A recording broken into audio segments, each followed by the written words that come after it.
Bienvenue dans l'apprentissage de ArcGIS. Dans cette vidéo, nous allons voir comment explorer les données à partir de ArcCatalog. Quand vous lancez l'application ArcCatalog pour la première fois, vous n'avez pas directement accès à vos données.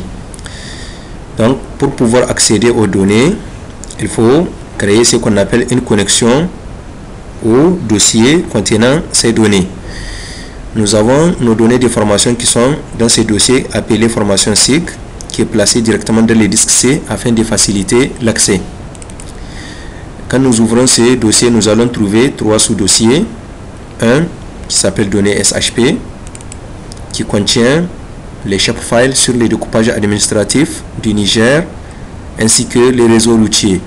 On a dit que les shapefiles, c'est un minimum de 3 fichiers qui sont des mêmes noms et de différentes extensions, mais qui doivent être stockés dans le même emplacement. Ces trois fichiers obligatoires sont les points SHX, les points SHP et les points DBF. Ils peuvent être accompagnés par d'autres fichiers, dont les fichiers de projection et des fichiers d'index. Donc vous voyez que pour chaque shapefile, il y a plusieurs fichiers.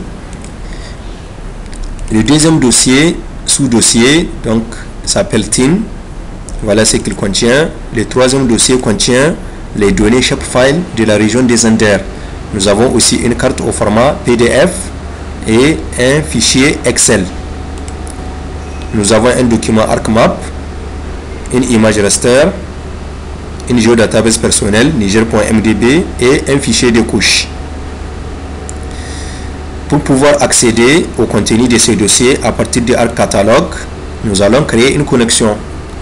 Pour créer la connexion, vous pouvez soit cliquer sur le bouton connexion à un dossier, ou bien faire un clic droit sur connexion à un dossier, ou bien vous partez dans les menus fichier, ensuite connexion à un dossier. Une fenêtre s'affiche, vous allez parcourir jusqu'à l'emplacement de votre dossier. Dans notre cas, il se trouve dans le disque C. J'ouvre le disque C et voilà les dossiers formation SIG dont les chemins complets s'affichent dans cette zone de texte. Puis j'ai fait OK. Une nouvelle connexion s'ajoute dans l'arborescence du catalogue et elle est sélectionnée. Là, son contenu s'affiche directement. Nous voyons qu'au lieu de 3 dossiers, ici nous avons 2 dossiers, données SHP, ensuite Zender. La géodatabase personnelle niger.mdb ici, elle s'affiche sous forme d'une boîte, ce qui signifie que cette dernière contient des données géographiques. Nous avons les documents ArcMap, l'image raster, les fichiers de couche et le troisième dossier, sous-dossier qui s'appelait TIN. Cette fois-ci, il s'affiche avec une icône et un triangle ou bien 3 triangles en 3D. Ça veut dire que c'est une représentation des données aussi géographiques. Nous pouvons cliquer sur le bouton plus pour développer l'arborescence, formation SIG. Nous allons cliquer progressivement. Même le fichier Excel est reconnu dans ArcCatalog. Nous pouvons aussi ouvrir pour voir l'ensemble des feuilles qui s'y trouvent. La géodatabase, nous pouvons aussi la développer. Donc, ainsi que l'image raster. Tout d'abord, les dossiers données SHP, nous allons voir qu'il contient exactement 5 fichiers de forme. Voici, donc nous pouvons afficher les contenus soit sous forme de grandes icônes. Donc voici l'icône qui représente les données polygonales, voici l'icône qui représente les données linéaires et ici l'icône qui représente les données ponctuelles pour les villes. Donc ici dans les dossiers Zender, nous avons bien sûr 5 shapefiles plus un fichier Excel. Le fichier PDF n'apparaît pas.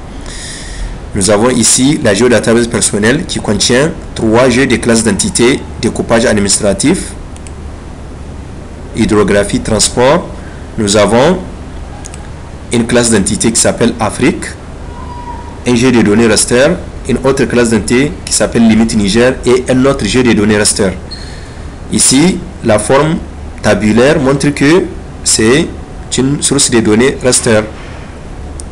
Nous pouvons développer les jeux de classes d'entités pour voir les classes d'entités qu'ils contiennent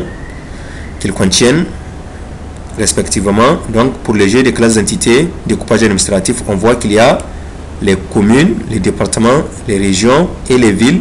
Pour le jeu de classes d'entités hydrographie, nous avons les cours d'eau et les surfaces d'eau. pour le G de classe d'entité transport, nous avons uniquement la classe d'entité route. Donc voilà, c'est tout pour cette vidéo et rendez-vous à la vidéo prochaine.